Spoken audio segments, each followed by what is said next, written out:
Well, greetings to you. I'm getting quite a lot of traffic at the moment about the banking crisis, forthcoming banking crisis, which I forecast when in my time in Parliament. And I notice that some of my speeches in Parliament about the corruption of central banks and politicians and so on and so forth, and how disgusting they all were and how they've got their hand in your pocket and they all need locking up. That's starting to go round again. And they've all now topped 1 million and some considerably more. And they're going around the houses again because it's the same when I made those speeches then, 10 years ago. It's exactly the same as it is now, over 10 years ago. There's been no change. So the collapse of 2007, 2008 didn't lead to any changes.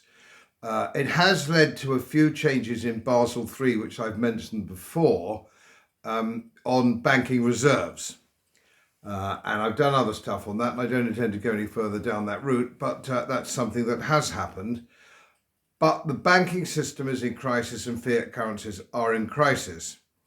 Now, the popularity of those speeches led me to produce my book, as you know, that's The Magic of Banking, The Coming Collapse, which was revamped in its second edition, which is this one, which is now available via Amazon electronically as well, of course, and the hard copy is also available.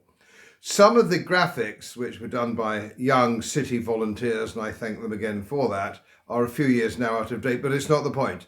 It doesn't matter. That isn't the point. The point is the principles are all the same. And my advice to you, again, is to not keep any money in a bank which is more than what you need to settle your average bills. It may be that you don't have any money and that's all you can do anyway. You live paycheck to paycheck, and for that I sympathise, because that's the government's fault very largely by taking too much of your money in tax, but that's another story again. But if you do have some money, a little bit of money, make sure it's not in the bank.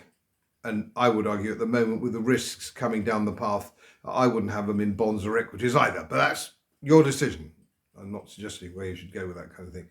But the book will help you understand at least what's going on in the banking and fiat currency system. And there's some guest writers in here now as well. So it's well worth another look.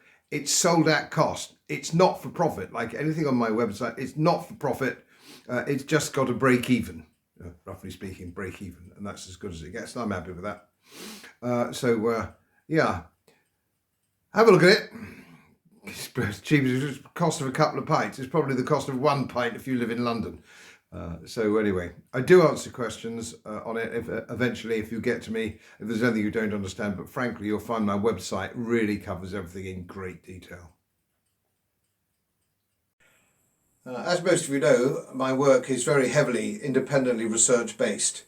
And I get my information from all over the world. It would help if you press the subscribe button and the little bell next to it, because the more subscribers I have, the more likely it is that international independent research institutes will share their material with me. It's most helpful, and then of course I automatically share it with you. So surprise, won't cost you anything. Thank you very much.